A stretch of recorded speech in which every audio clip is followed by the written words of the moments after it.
Hey everyone, it's Hero Mindware, and I want to give you a couple of secrets on how to use PI for seating charts to create some higher engagement for your classes, your workshops, or your meetings.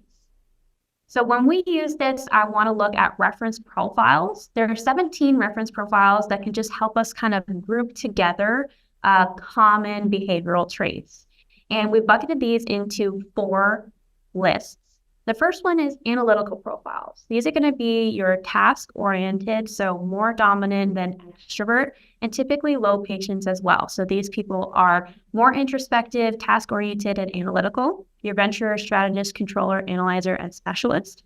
Then we've got the social profiles. These are profiles with the highest extroversion.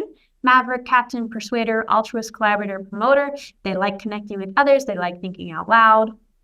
Then we've got what we call the stabilizing profiles. These are profiles that have low dominance, low extroversion, and high patience and high formality. And then we added the adapter in there as well because they tend to be more of a stabilizer.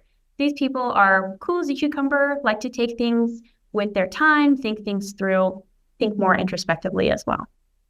And then lastly, we've got what we call the persistent profiles, the scholar and the individualist. These are really unique profiles that don't like to be put in a box, and I've got a special place for them in our workshops seating chart.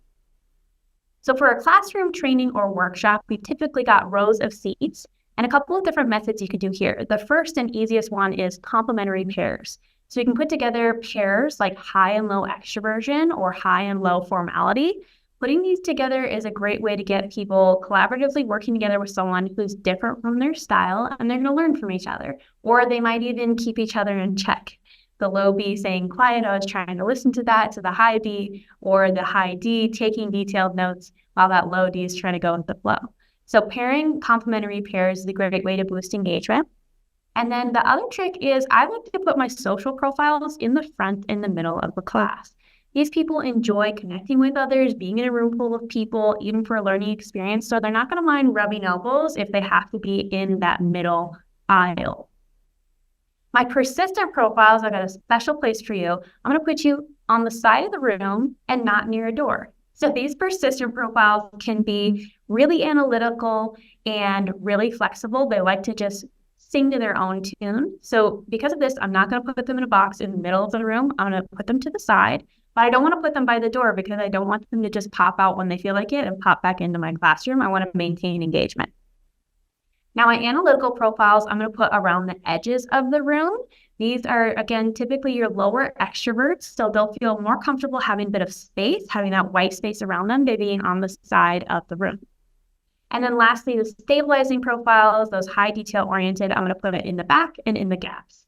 Your high detail-oriented, high formality people will feel comfortable in the front of the room because they're just heads down taking notes the whole time. But this is why I like to place them at the back of the room. The back of the room is no longer for class clowns. It's for people who are going to stay engaged on their own, even though they're farther away. The front of the room is where I want to put my big personalities, my extroverts, so I can keep an eye on them.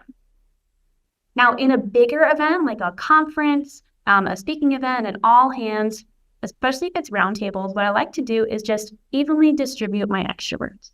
When you evenly distribute extroverts versus low extroverts or introverts, you're creating engagement by strategically placing people who are natural connectors, natural think out louders, natural let me hear what you want to say people on each table, and that's going to create the engagement for table activities and group thinking like that. So those are just a couple of tips on how you can optimize your human capital by using PI for your seating charts.